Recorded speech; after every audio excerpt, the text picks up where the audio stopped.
In the quiet village of Grey Willow, stories traveled faster than the wind. Every evening, people gathered around bonfires with lanterns burning soft yellow light, sharing tales of heroes, miracles, and impossible wonders.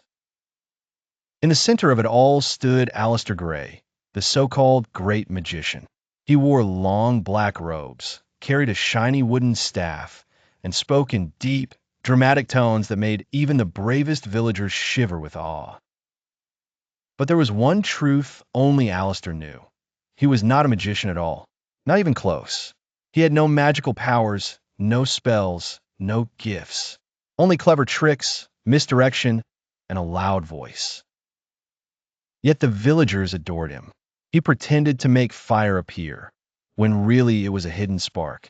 He pretended to read minds, when really he just watched closely. He pretended to foresee the future, when really he guessed cleverly. Soon, the entire village believed he was a hero sent from the heavens. Aleister enjoyed the attention, the respect, the praise. But most of all, he enjoyed the fear in people's eyes when they looked at him with awe. Living at the edge of the village, in a tiny wooden hut, was a thin, barefoot boy named Ellis. Ellis had no fancy robes, no staff, no audience. He worked every day chopping wood, delivering milk bottles, cleaning stables. Ellis earned barely enough to feed himself. But he had something Aleister didn't: courage and a clean heart. Ellis admired real heroes, the ones who helped quietly. But he never spoke about it. No one listened to a poor boy.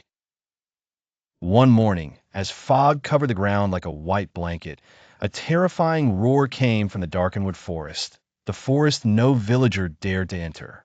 Villagers froze, children screamed, animals fled. From deep among the trees, something enormous moved. A giant wild beast, a creature no one had ever seen, stepped out of the shadows. Its massive horns scraped the branches. Its claws dug into the dirt. Its eyes glowed like burning coal. People panicked. Soldiers dropped their weapons and ran. Mothers hid their children. And all eyes turned toward one man, Aleister Grey, the Great Magician. "Do something," they cried. "Save us. You are our hero." Aleister's mouth went dry.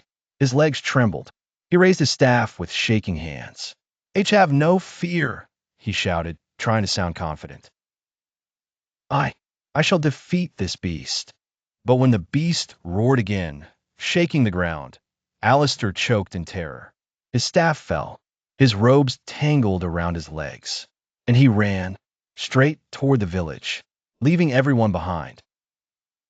The villagers gasped in disappointment. "He's not a magician," someone whispered. "He's a coward," said another. Panic filled the air as the giant creature stepped closer. While everyone backed away, Ellis stepped forward. The poor boy with torn clothes and bare feet. He didn't look strong. He didn't look magical. But he had something the others lacked: bravery born from kindness. He grabbed a burning branch from a lantern post and faced the creature. The giant beast sniffed, confused. Ellis spoke softly, firmly. "You're hurt, aren't you?" The villagers blinked. Only now did they see. A deep thorn was lodged in the beast's paw, bleeding. It wasn't attacking, it was in pain. Slowly, Ellis approached. He lowered the flame to calm it. He whispered soothing words. With trembling hands, he pulled the thorn free. The beast cried out. The villagers flinched. But then, the creature bowed its massive head, gently nudging Ellis like a grateful friend. Then it turned back into the forest, peaceful at last.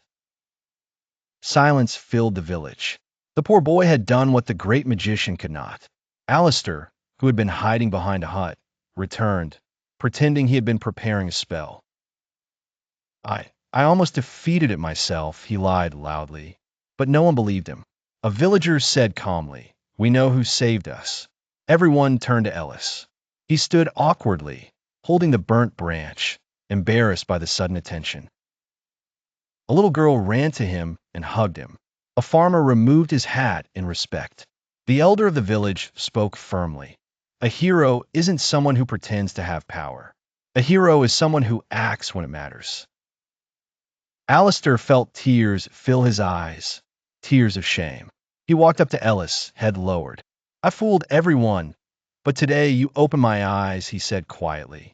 I want to learn. Show me how to be brave like you. Ellis smiled gently. You don't need tricks, he said. You just need a kind heart. From that day on, Alistair stopped pretending. He began helping with real work, carrying sacks, repairing roofs, caring for children. Ellis became the symbol of courage in the village. Not because he was strong, not because he was gifted, but because he stepped forward when everyone stepped back. Years later, they built a stone plaque in the village square. True magic is courage. And below it, dedicated to Ellis, the boy who taught a magician how to be human. Please like and subscribe my channel.